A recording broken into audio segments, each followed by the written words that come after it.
Dinenay ng Korte Suprema ang hiling ni Senator Ronald Bato de la Rosa na mag-issue ng TRO or Temporary Restraining Order laban sa sinasabing napipintong arrest warrant mula sa International Criminal Court or ICC. Pag-usapan natin.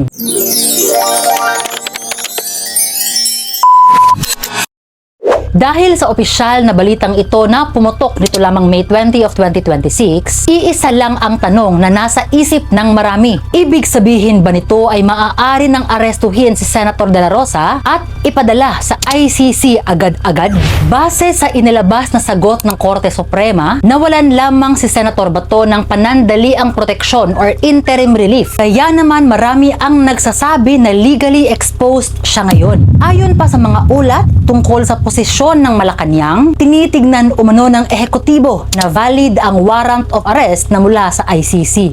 Pero bago tayo gumawa ng anumang konklusyon, tandaan po natin na ang inilabas na desisyon ng Korte Suprema ay patungkol lamang sa interim relief na hiningi ni Senator Bato, and the decision does not address the merits of the case. Ibig sabihin po ay hindi natin pwedeng pangunahan ang pinal na desisyon ng mahistrado. Hindi po ibig sabihin ito ay simpleng dadamputin na lamang ng biglaan si Senator Bato at dadalhin sa The Hague. May mga matitinding legal na proseso at mga argumentong nagbabanggaan ngayon.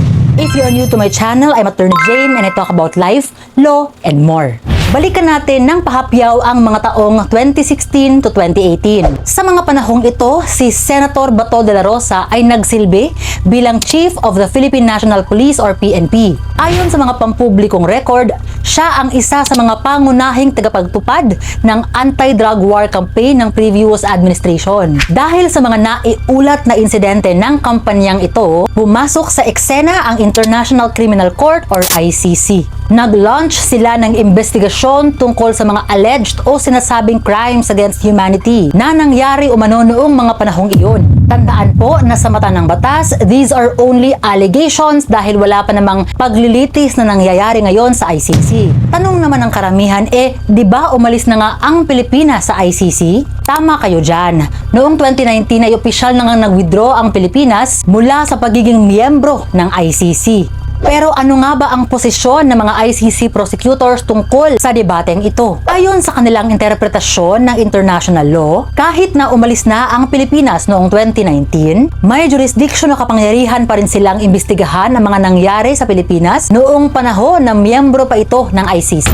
Dahil PNP Chief si Senator Bato de la Rosa noong mga panahong iyon, kasama siya sa mga inimbestigahan ng ICC. Now, fast forward to sometime in March of 2025 ay umusad nga ang mga legal na proseso ng ICC dito sa Pilipinas. Kung matatandaan po ninyo, ay dinakip nga at pinadala sa ICC The Hague, Netherlands, si former President Rodrigo Roa Duterte on the basis of an alleged warrant of arrest mula sa ICC. Matapos ng nangyaring arrest kay FPRRD, ay lumabas nga ang mga usap-usapan na kasunod daw ang lalabas na arrest warrant ni Senator Bato de la Rosa. Kaya naman noong mga panahong ito ay nag-file nga ng petisyon si Senator Bato sa Korte Suprema. Ngayon nga na opisyal ngang ipinahayag na lumabas na nga ang ICC arrest warrant ni Senator Bato, ay nag-file nga ng petisyon si Senator Bato for interim relief ng Temporary Restraining Order or TRO.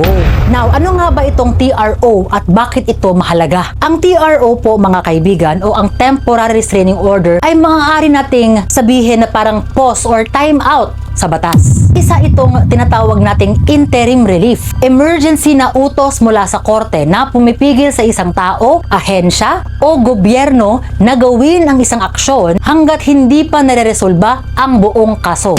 Take note po na kapag nag-issue ng TRO ang korte, hindi po ibig sabihin ay nanalo na ang humingi nito. At kapag dininay naman ng korte ang TRO, hindi rin ibig sabihin na talo na ang humingi nito.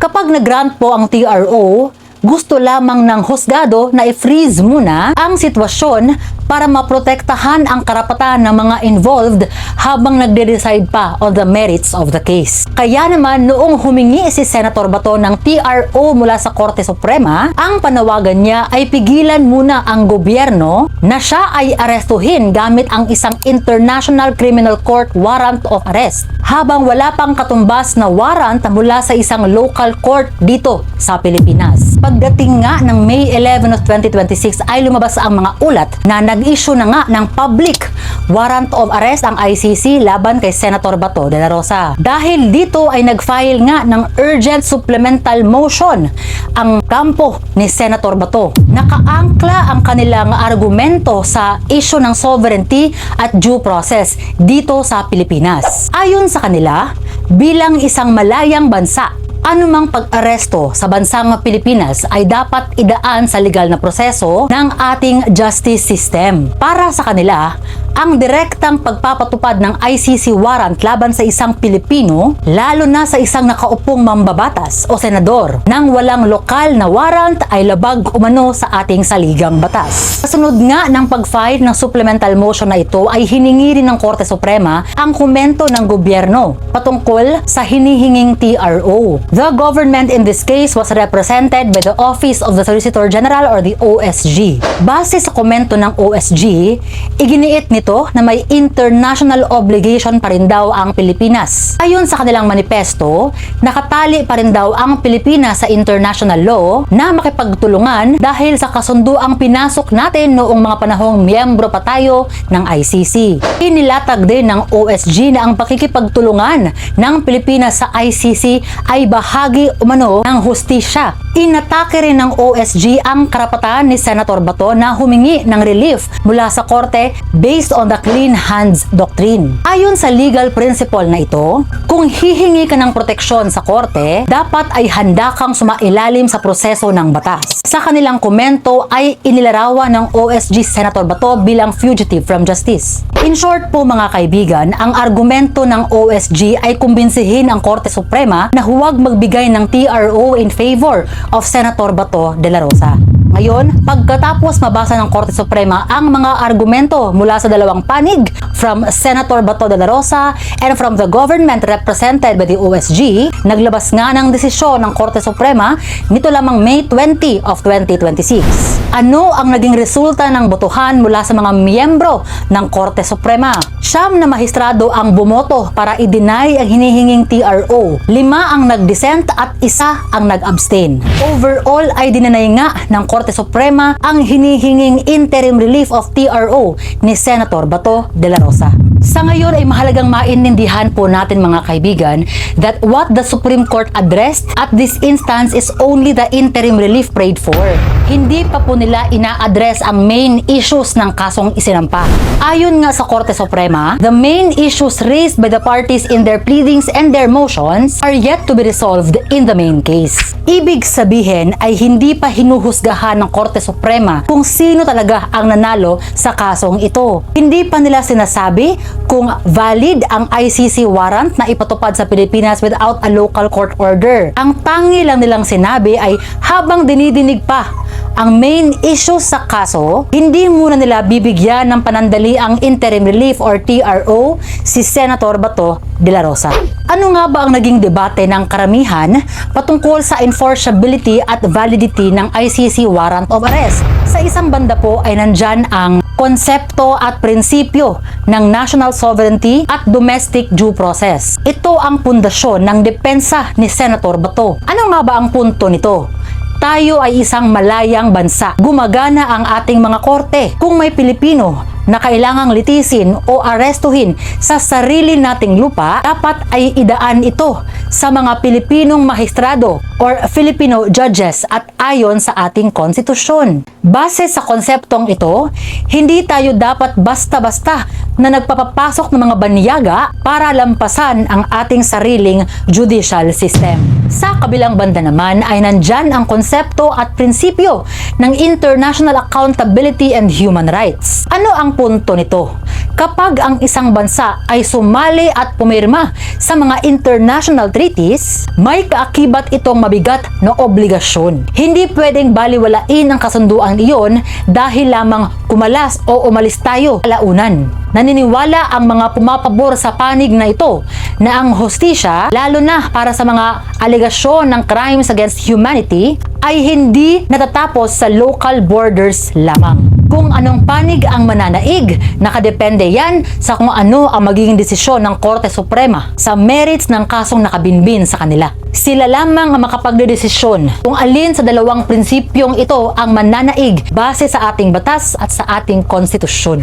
Ngayon nga na lumabas na ang desisyon ng Korte Suprema patungkol sa interim relief na denial of the TRO, tanong ng karamihan, aarestuhin na nga ba si Senator Bato kaagad-agad? Now this is a legal nuance. Dahil walang TRO, ibig sabihin po nito ay walang pumipigil sa gobyerno ng Pilipinas na arestuhin si Senator Bato. This has been bolstered by the fact na naglabas nga ng statement ang Malacanang na valid umano ang ICC warrant. So ano nga ba ngayon ang perspective or point of view ng ating executive department? Maaari nilang ituring na actionable ang ICC warrant of arrest. Now mga kaibigan, this is a historic developing legal story. At its core, isa itong matinding debate between our national sovereignty na mismong iginigiit ng kampo ni Senator Bato laban sa international commitments na siya namang pinaglalaban ng gobyerno represented by the OSG. Kaya naman hanggat hindi pa naglalabas ng final decision ang Korte Suprema addressing the main case or the merits of the petition, we must all remain observant and objective. Susundin nga ba ng otoridad ang inilabas na posisyon ng Malacanang insofar as the validity of the ICC warrant of arrest is concerned? O di kaya'y maghihintay muna sila ng final decision mula sa Korte Suprema? Let's wait and see. Sa ngayon, gusto ko munang marinig ang panig ninyo. Sa tingin nyo ba kapag nagbanggaan ang ating sariling batas dito sa Pilipinas laban sa batas ng international community, ano ba dapat ang masunod? Ang sarili nating husgado o ang batas ng mundo? National sovereignty or international treaty? Let me know your thoughts. So I guess that's it for now. Till next time! Legal chit chat on the open road. Jane's got the answers to every code. From contracts to crime, she's got it all mapped. Legal chit chat, and the world's unwrapped.